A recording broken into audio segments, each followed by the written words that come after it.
The conventions. More important than either convention was what happened yesterday morning. The latest jobs number came out. And the latest jobs number tells us what we know. This great, entrepreneurial, freedom-loving, energetic country is not working. We aren't working. Too many Americans aren't working, and we need to change this. You've heard me say before, a month or two ago, the unemployment rate isn't 8.3%. The unemployment rate's not 8.1%. It's closer to 15 to 19%. We gained, I want to throw a couple things at you so everybody understands numbers. Because politicians are always throwing numbers at you, right? Okay. Just to keep up with population growth, every month, this country needs to produce at least 130,000 jobs a month. And that's just to keep up with population growth. We didn't even do that last month. 96,000 jobs this economy created. We are not even keeping up with population growth. Thankfully, the American people are smarter now than we were a couple years ago. So when the unemployment rate, which was at 8.3%, goes down to 8.1%, everybody in this room probably knows why that is. Because last month, 368,000 Americans quit looking for work, left the workforce. We don't even count that. That's why the unemployment rate went down to 8.1%, because 368,000 Americans quit looking for work, and your government doesn't measure that. So let me end on a really startling note. So the government officially tells us the unemployment rate is 8.1%. If you included every American who's working part-time because they can't find full-time work, that number goes up to 15%. And if you include the 8 million Americans who are so depressed that they've quit looking for work, the unemployment rate in this country is 19%. 19% of this country isn't working. This is what matters. And this is what this election's about. This is what this election's about. I'm going to stop there. You know the rules. Whenever I'm here, I'll try to keep my voice down. Again, if I get too loud, throw something at me. Making food. Making something soft. That would be bad. Remember, guys, whenever we get together in crowds big or small, you can ask me anything, you can say anything. Do it all with respect. Treat each other with respect. Let's start. Who's got a thought or a question on anything? Behind me. Where do you stand on Obamacare? My biggest problem with that, when he originally made the comment, he was going to look into reforming healthcare. Instead of reforming anything, all he did was come up with a healthcare plan. When I consider reform, I think he's going to change how it's being done, not just the government church. The question is, where do I stand on Obamacare? Let me take it just back to jobs. I won't even talk about health care.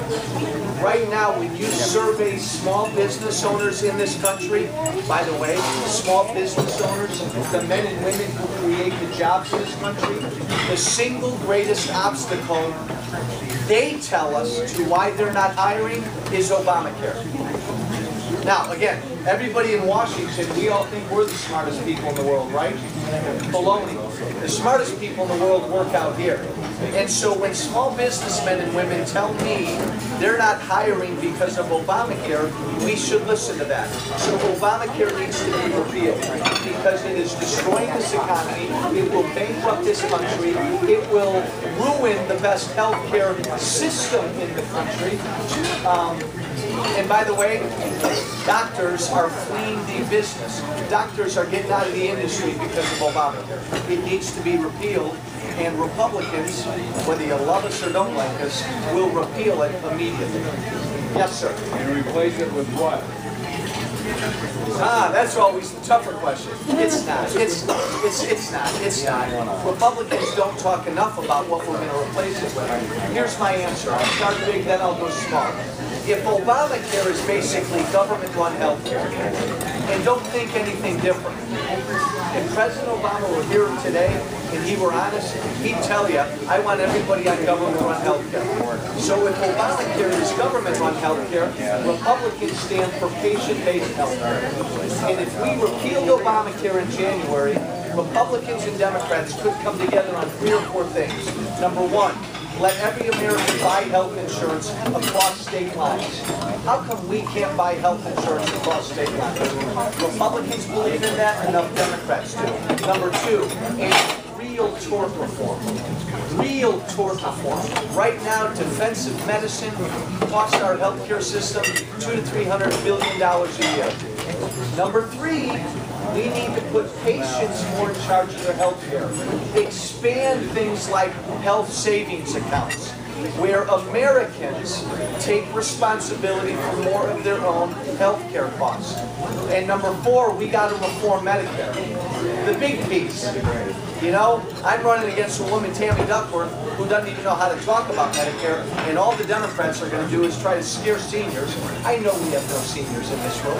Try to scare seniors and say, Republicans want to ruin and get rid of Medicare. Baloney. Every politician in Washington knows Medicare will disappear in 12 years. If we don't do anything to Medicare, it's going in 12 years. We need to reform it so it's around for our kids and our grandkids. We can start by doing those 4 things. Yes, ma'am.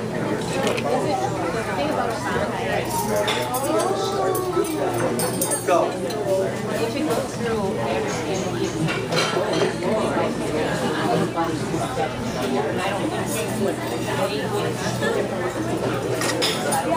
Let me stop you. The question was, with Obamacare, did politicians exempt themselves from Obamacare? Remember, there are well over 2,000 corporations, unions, and organizations that have been exempted from Obamacare by the Obama administration. I've never understood that. If Obamacare is so great, why would you get so many exemptions? Congress originally tried to exempt themselves from Obamacare. But the American people found out about it, they got angry, and Congress put themselves back into it. You guys know that as a member of Congress, members of Congress get a really sweet health care plan. I turned mine down. So Congress now participates in Obamacare. But as Obamacare gets worse and worse, you can bet your bottom dollar the politicians will be the first ones to protect themselves. What else, guys? Yes, ma'am. Why did the Homeland Security Department and the Social Security provide over billions of grounds that The question was, why does the Social Security Administration and a few other government agencies, why are they buying so much ammunition? They've been doing this for a long time. They're buying more ammunition right now. The ammunition they're buying is fairly standard. Been bought before, and the agencies buy this to train their own workforce on security procedures. So it's something they do on an annual or every 2-year sort of basis. I understand the concerns. They've bought up a little bit more ammunition than usual, but this has been done before. And again, it's to go toward training their workforce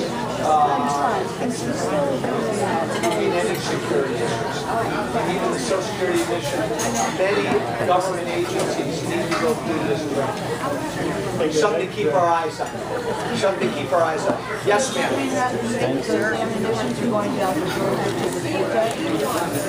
Say that again.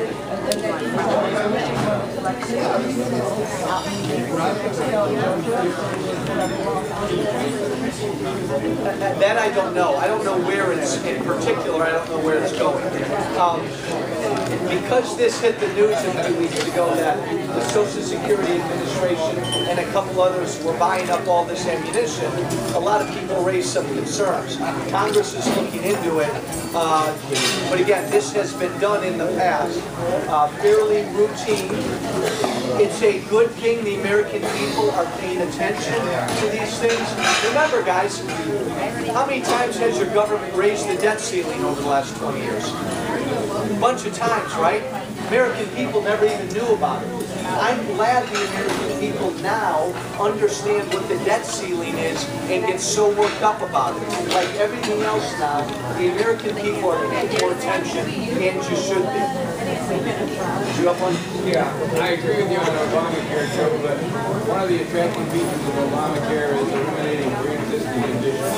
Whether Republicans, House Republicans, Democrats, that issue. Change one sentence in HIPAA law.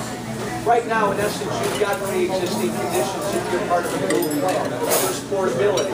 On an individual plan, you don't have that. All you have to do is add one possible solution is add one sentence to HIPAA law saying that people on an individual plan benefit and have the same portability benefits that people on group plans.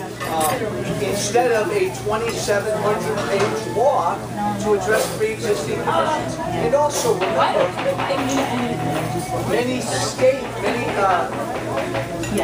governments have enacted pre-existing conditions. Many corporations on their own are moving in this direction.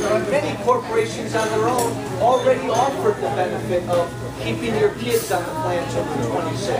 This has been, I mean, the fact that we needed to have a health care law impacting a fifth of our economy to simply address pre-existing conditions is silly. It can be done in a much simpler fashion. And that is an issue that Republicans and Democrats can come together on. See, what a lot of people don't understand is there are a lot of Democrats who don't like Obamacare. They can't say that. If we can get rid of Obamacare, Republicans and Democrats can come together on some important, simple reforms that won't change our entire health care system. And that's what Obamacare is going to do. But Obama had thinking that eventually get rid of Medicare and everybody goes on Obamacare. Thank you. Thank you. His question was, I'm paraphrasing, is what Obama's trying to do get everybody off of Medicare and everybody onto Obamacare? The answer is yes. The ultimate goal of Obamacare is to put everybody on government-run health care, i.e. Medicaid. And so, look, people on Medicare Advantage, that's the first one. They're going to take the first hit. They're going to be forced off of Medicare Advantage. And then seniors are going to be forced off of Medicare. There are estimates right now that in the first 3 or 4 years, 20 to 40 million Americans will be pushed off of employer-based health care.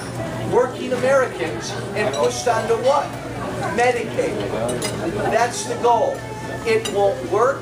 It will bankrupt the country.